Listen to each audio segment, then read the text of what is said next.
Selamat datang di channel Cik Gentar, jangan lupa subscribe dan klik tombol loncengnya, agar Cik Gentar bisa tumbuh besar dan tidak jadi anak kecil terus, terima kasih. Bab 199 mematahkan anggota tubuh dengan satu gerakan. Aku melakukan ini untukmu terlebih dahulu, dan kedua karena aku menyukai perkembangan pesat Cina. Sama sekali tidak ada yang salah dengan Oulia mendirikan cabang di sini. Mata Fei Suelin bersinar terang. Yah, semuanya terserah padamu. Daniel Bastian mengangguk, dia tahu bahwa bakat wanita ini di dunia bisnis sama sekali tidak kalah dengan Rizka Yeti, dan bahkan lebih menakutkan daripada Rizka Yeti, dia pasti adalah ratu bisnis dunia. Dia tinggal bersama Fei Suelin selama beberapa jam dan memberi makan wanita itu dengan baik sebelum pergi dari sini. Tidak jauh dari Manor, Daniel Bastian mendapati dirinya diikuti, dan seringai muncul di sudut mulutnya. Mengendarai mobil ke area terbuka, Daniel Bastian keluar dari mobil, membuka mata perspektifnya, dan melihat sekilas 4 sosok duduk di dalam mobil di belakangnya. Mereka berempat semuanya adalah pejuang, dan semuanya adalah penguasa Huajin, yang membuat Daniel Bastian sedikit tertarik. Segera mobil berhenti di depan Daniel Bastian, dan 4 sosok keluar dari mobil, 3 di antaranya berpakaian hitam, dengan wajah dingin dan mata acuh tak acuh. Yang lainnya mengenakan rompi hitam dan membawa pisau besar dengan 9 cincin di tangannya, sosoknya kokoh, dan dengan pisau sebesar itu, dia mengeluarkan aura yang sangat ganas. Kamu siapa? Daniel Bastian memandang mereka berempat dan berkata langsung. Kamu adalah Daniel Bastian, orang yang melumpuhkan lengan tuan muda daumen terbangku? Macan tutul menatap Daniel Bastian dengan ganas, memancarkan aura pembunuh di sekujur tubuhnya. Ternyata itu adalah orang-orang dari Fei Daomen. Mereka datang cukup cepat, tapi aku hanya mengirimimu beberapa orang, jadi aku mungkin memandang rendah diriku. Daniel Bastian melengkungkan bibirnya. Nak, apakah kamu gila? Tetapi untuk orang gila sepertimu, kakek macan tutulmu telah membunuh banyak orang. Kamu melumpuhkan lengan tuan muda daumen terbangku. Hari ini aku memotong anggota tubuhmu. Itu adil.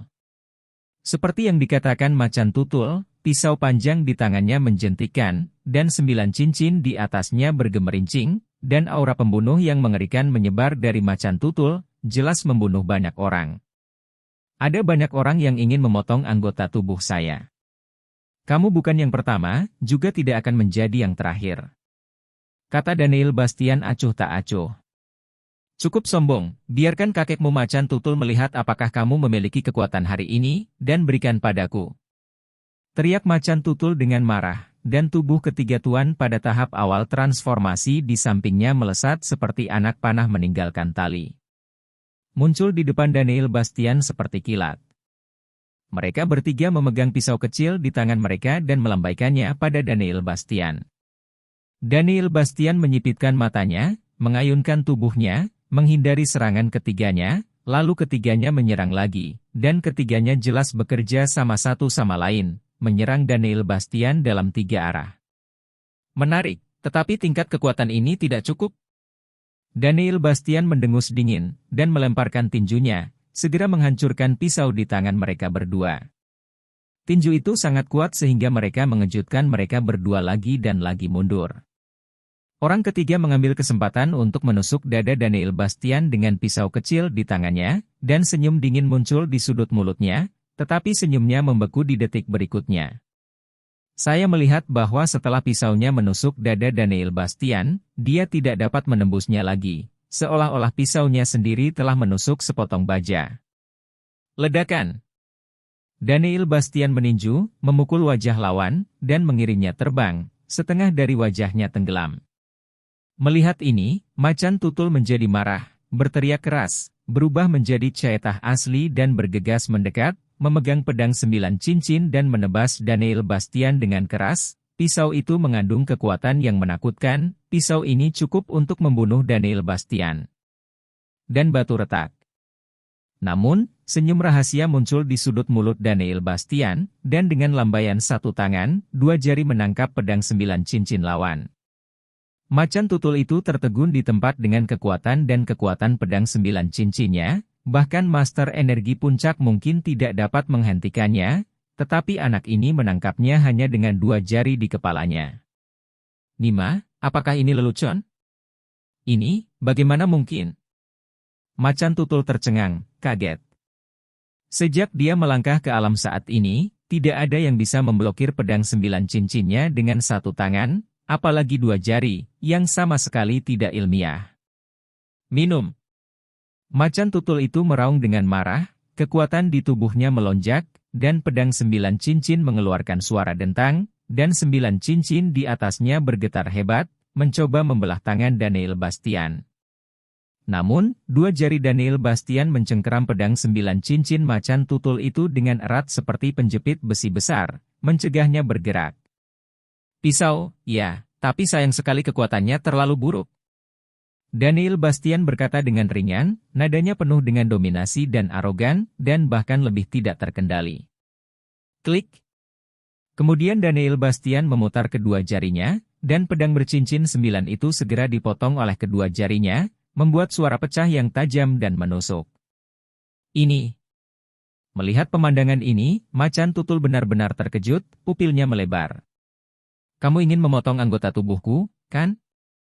Aku akan mengembalikannya padamu sekarang. Daniel Bastian mendengus dingin, dan mengayunkan pisau yang patah itu 4 kali seperti kilat. Engah. Keempat bunga berdarah itu mekar, dan macan tutul itu menjerit melengking, dan semua anggota tubuhnya dipotong rapi oleh Daniel Bastian. Macan tutul itu roboh di tanah, anggota tubuhnya yang terpotong berserakan, dan darah menyembur keluar dari lukanya. 3 Master Huajin dari Flying Daomen semua memiliki ekspresi terkejut di wajah mereka. Mereka tidak pernah berpikir bahwa prajurit Flying Daomen yang agung, Master Leopard yang tak terkalahkan, akan membuat anggota tubuhnya patah dengan 1 gerakan. Ini terlalu menakutkan, ayolah. Katakan padamu Master Flying Daomen, ini Tianhai, bukan Suhang. Lebih baik kau jujur padaku, kalau tidak aku akan membuatnya Flying Daomen menjadi Broken Daomen. Daniel Bastian mendengus dingin, dan membuka pintu. Mobil pergi dari sini. Hanya menyisakan 3 Master Huajin yang tertegun dan macan tutul yang pingsan.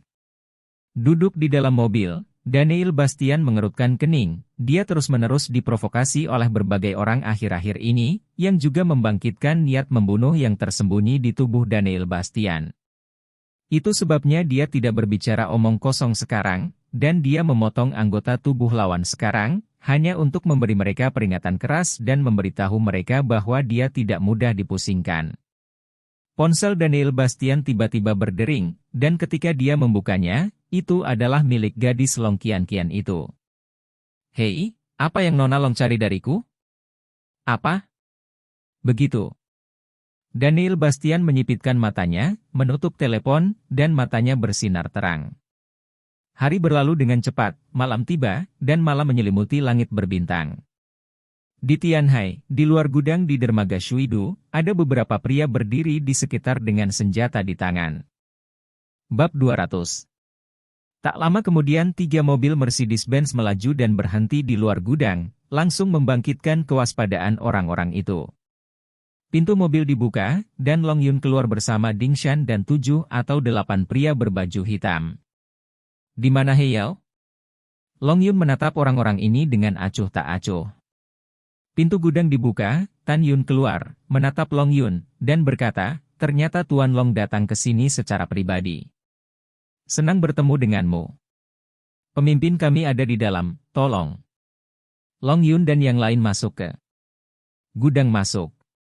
Di gudang ini, Dong Li diikat ke tiang, dengan He Yao duduk di sampingnya, seorang penyihir berdiri di sampingnya, dan selusin pria berjas berdiri di sekelilingnya.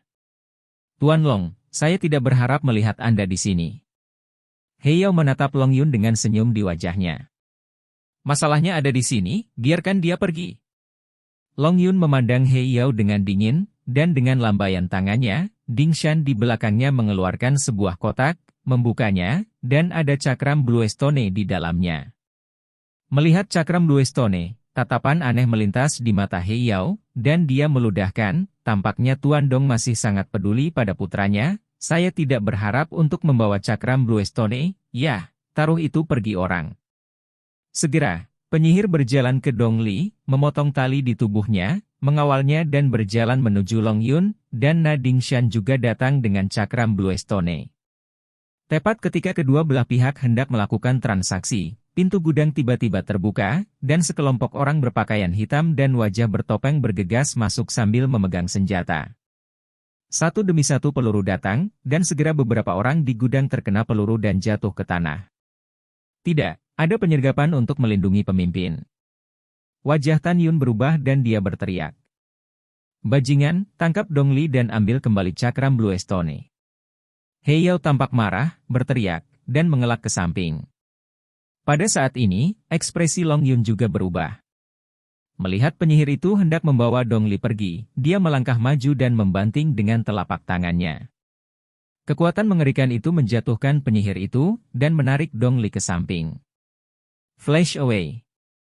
Di sisi lain, Dingshan bergegas ke samping memegang cakram batu biru, tetapi sebuah peluru mengenai kakinya secara langsung, menjatuhkannya, dan cakram batu biru di tangannya juga terbang keluar. Pada saat ini, He Yao melihat cakram Blue Stone terbang, matanya menyipit, dan tubuhnya meledak. Ledakan. Tembakan lain terdengar, dan sebuah peluru berubah menjadi meteor dan menembak ke arah He Yao, menyebabkan wajahnya segera berubah, dan tubuhnya tiba-tiba mengelak ke samping. Segera setelah itu, seorang pria bertopeng hitam bergegas seperti kilat, meraih cakram Blue Stone, dan bergegas keluar tanpa melihat ke belakang. Tuan, ayo pergi dulu. Long Yun mengatakan sesuatu kepada Dong Li, menariknya ke Dingshan, dan membantunya berdiri. Apakah kamu baik-baik saja? Tidak apa-apa, Tuan. Dingshan menggelengkan kepalanya. Long Yun berlari keluar dari gudang bersama mereka berdua dan orang-orang yang tersisa. Mengejar, kita harus mengambil kembali cakram Blue Stone. Teriak He Yao, dan sekelompok orang mengejarnya. Kalian bawa Dingshan dan Tuan Muda dan segera kembali. Ketika dia keluar dari gudang, Long Yun berkata kepada bawahannya, yang mengangguk dan membantu Dingshan dan Dong Li masuk ke dalam mobil. Hati-hati, Tuan. Dingshan memandang Long Yun dan berkata, yang terakhir mengangguk, mengendarai mobil lain dan mengejarnya ke kejauhan. Hanya saja mobil Long Yun berhenti setelah melaju beberapa saat, karena mobil yang dikemudikan oleh sekelompok orang yang merampok Blue Stone Disc juga ikut berhenti. Di depan mobil mereka, berdiri 5 orang berjubah hitam dan bertopeng perak, kelima orang itu memiliki aura dingin, memancarkan aura yang menakutkan. Orang-orang di 2 mobil di depan turun dan berteriak, minggir, atau kamu akan menembak. Desir, desir, desir.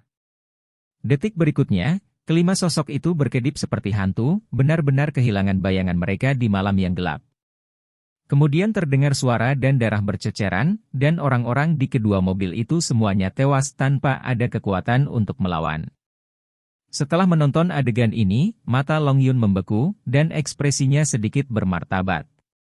Segera seseorang yang memakai topeng perak mengeluarkan cakram Blue Stone dari salah satu mobil dan hendak pergi, tetapi pada saat ini Long Yun keluar dan berteriak keras. Berhenti! Kelima orang itu memandang Long Yun serempak, dan mata di bawah topeng itu berkedip-kedip dengan cahaya dingin. Bunuh! Pria bertopeng yang memegang cakram Blue Stone meludah dengan dingin, dan segera melesat ke arah Long Yun, yang matanya bersinar terang. Ledakan! Suara teredam terdengar, tapi pria bertopeng perak itu yang terus mundur. Ayo pergi bersama! Pria dengan topeng perak itu meludah lagi, dan 3 pria yang tersisa dengan topeng perak bergegas maju dan bertarung sengit dengan Long Yun. Untuk sesaat, Long Yun bertarung sengit dengan 4 tuan yang mengenakan topeng perak dan jubah hitam. Dan pria bertopeng perak mengambil kesempatan untuk bergegas menuju kejauhan. Long Yun ingin mengejar, tetapi dihalangi oleh keempat orang itu. Saudaraku, kemana kamu ingin pergi? Pria itu tidak keluar untuk waktu yang lama, dan suara ringan masuk ke telinganya, menyebabkan pupilnya menyusut, dan dia membuat gerakan penjaga, dan pupilnya hanyut. Di bawah sinar bulan, sesosok tubuh perlahan berjalan dengan tangan di sakunya, itu adalah Daniel Bastian. Awalnya, Daniel Bastian datang untuk menyelamatkan Dong Li setelah menerima pesan dari Long Qian Qian, Tetapi dia tidak menyangka cakram Bluestone lain akan muncul dalam situasi seperti itu, jadi dia tentu saja ingin turun tangan untuk melihatnya. "Siapa kamu?" Pria bertopeng perak itu menatap Daniel Bastian dan berteriak dengan dingin. "Siapa aku, kamu tidak perlu tahu, dengan patuh keluarkan barang-barang di tanganmu," kata Daniel Bastian dengan ringan. "Desir." Pria bertopeng itu tidak berbicara omong kosong. Tanpa mengucapkan sepatah kata pun, dia menyerang Daniel Bastian. Melebih-lebihkan kemampuan seseorang. Mata Daniel Bastian menyipit, cahaya dingin melintas di matanya, dan dia tiba-tiba menghilang dengan gerakan tubuhnya. Ledakan. Sebuah kekuatan yang menakutkan meletus, dan pria bertopeng perak itu terhempas oleh pukulan kekuatan penuh Daniel Bastian tanpa perlawanan sama sekali, dan jatuh dengan keras ke tanah. Darah mengalir dari sudut mulut di bawah topeng, matanya terbuka lebar, dan dia sudah mati, semua organ dalam tubuhnya hancur oleh pukulan Daniel Bastian. Ini adalah pertama kalinya Daniel Bastian datang ke Tianhai untuk menyerang dengan seluruh kekuatannya, dan dia langsung membunuh orang ini dalam hitungan detik, dan orang ini mungkin tidak pernah berpikir bahwa dia akan dibunuh dalam hitungan detik dengan pukulan. Setelah menyingkirkan orang ini, Daniel Bastian dengan cepat mengambil cakram Bluestone di tangan lawan dan menghilang di sini dengan cepat.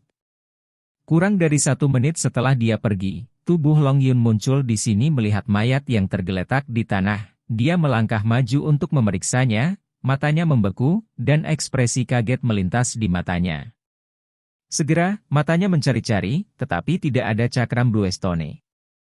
Bab 201 Pembunuhan di Villa. Daniel Bastian mendapatkan cakram Bluestone dan kembali ke Taman Begonia, tetapi ketika dia masuk ke villa, alisnya sedikit berkerut. Tidak ada cahaya di seluruh villa, yang agak tidak normal. Lagi pula, tidak mungkin kedua gadis itu pergi pada jam selarut itu. Cahaya biru di mata Daniel Bastian menghilang, dan tatapan dingin muncul di sudut mulutnya. Berjalan ke villa, Daniel Bastian masuk tanpa menyalakan lampu. Memanggil. Pada saat ini, embusan angin kencang terdengar, dan cahaya dingin tiba-tiba muncul dari udara tipis, dan langsung menyapu lehernya. Mata Daniel Bastian menyipit, dan dia bersandar dengan keras pada saat ini, cahaya dingin menembus dari punggungnya, langsung menyerang punggungnya. Desir. Daniel Bastian sepertinya merasakan serangan dari belakang, dan sambil bersandar, dia tiba-tiba berbalik dan meninju dengan keras. Dengan keras, orang yang menyerang Daniel Bastian dari belakang dipukul mundur berulang kali. Segera setelah itu, Daniel Bastian memutar tubuhnya lagi, dan baru saja meraih cahaya dingin pertama dengan satu ayunan tangan. Itu adalah belati dengan cahaya dingin, yang dipegang oleh Daniel Bastian di tangannya. Dengan sejumput, dia menghancurkan belati yang keras itu, tetapi telapak tangannya tidak rusak. Ledakan. Orang ini ditendang berulang kali oleh Daniel Bastian, dan kemudian Daniel Bastian menyalakan lampu di villa. Lampu bersinar di sekitar, menunjukkan situasi di villa. Dua pria bertopeng tengkorak hitam dan perak berdiri di kedua sisi Daniel Bastian. Itu darah jiwa lagi. Kalian darah jiwa sepertinya mengejarku, kan? Daniel Bastian melirik mereka berdua, dan berkata dengan acuh tak acuh. Memanggil. Memanggil. Dua bayangan muncul, dan kedua orang itu melambaikan dua belati dengan kedua tangan lagi dan menyerang Daniel Bastian. Kecepatannya sangat cepat, dan mereka bekerja sama dengan sangat diam-diam. Gerakan mereka sengit, dan semuanya adalah gerakan pembunuhan. Bang-bang. Namun, menghadapi serangan kedua orang ini, Daniel Bastian hanya menunjukkan cibiran di sudut mulutnya, dia mengayunkan tangannya seperti kilat, meraih lengan kedua orang ini, dan langsung memelintirnya. Suara klik berlanjut, dan dalam sekejap, salah satu lengan dari kedua orang itu dipelintir menjadi bentuk bengkok, dan mata di bawah topeng menunjukkan ekspresi yang menyakitkan. Namun, kedua orang ini lebih kuat, dan tangan lainnya mengayunkan belati dan menusuk Daniel Bastian lagi, tetapi Daniel Bastian meraihnya lagi. Kekuatan yang mengerikan meletus, dan lengan kedua orang itu juga dihapuskan. Dalam sekejap mata, lengan dua pembunuh tingkat perak dari organisasi jiwa darah dilumpuhkan oleh Daniel Bastian, membuat mata mereka penuh ketakutan. Hari ini aku dalam suasana hati yang baik, biarkan kamu pergi, kembali dan memberitahumu orang-orang berjiwa darah, jangan main-main denganku, kalau tidak aku akan memberitahumu betapa kuatnya aku, jangan berpikir bahwa organisasi pembunuh nomor 1 sangat kuat. Daniel Bastian berkata. Dengan dingin melirik kedua orang ini, niat membunuh yang mengerikan menyelimuti mereka, membuat wajah mereka di bawah topeng sangat pucat dan penuh ketakutan. Niat membunuh ini bahkan lebih mengerikan daripada niat membunuh mereka sebagai pembunuh, keduanya tidak berani tinggal, dan segera meninggalkan villa. Daniel Bastian naik ke atas dan berjalan ke kamar Rizka Yeti di ruangan ini. Rizka Yeti dan Yashieti diikat menjadi satu, dan Daniel Bastian, yang sedang menonton dengan celana dalam di mulutnya, ingin tertawa. Melihat penampilan Daniel Bastian, kedua gadis itu merintih. Daniel Bastian berjalan mendekat dan mengeluarkan penis dari mulut kedua gadis itu. Memegang celana dalam yang begitu indah untuk menyumbat mulutmu sangat kejam. Daniel Bastian tidak bisa menahan desahan saat dia melihat dua celana dalam rendah seksi ini. Bolehkah aku bertanya siapa dua saudara perempuanmu yang memiliki dua celana dalam ini? Daniel Bastian menatap kedua wanita itu dengan senyum lucu sambil memegang kedua celana dalam itu dengan kedua tangan, dan wajah kedua wanita itu langsung memerah. Oke, berhenti bicara omong kosong, dan lepaskan kami dengan cepat, Rizka Yeti berteriak dengan suara yang dalam. Kemudian Daniel Bastian melepaskan ikatan kedua gadis itu, dan kedua gadis itu bangkit satu demi satu, dan mengambil pakaian dalam dari tangan Daniel Bastian. Tidak bisakah kamu melihat bahwa pakaian dalam yang dikenakan oleh kedua saudara perempuanmu begitu seksi? Daniel Bastian tertawa jahat. Ekspresi Yashieti penuh dengan rasa malu, sementara Rizka Yeti memelototi Daniel Bastian dengan ganas, dan berkata dengan dingin, bagaimana dengan kedua orang itu? Apakah ini untuk berurusan denganmu?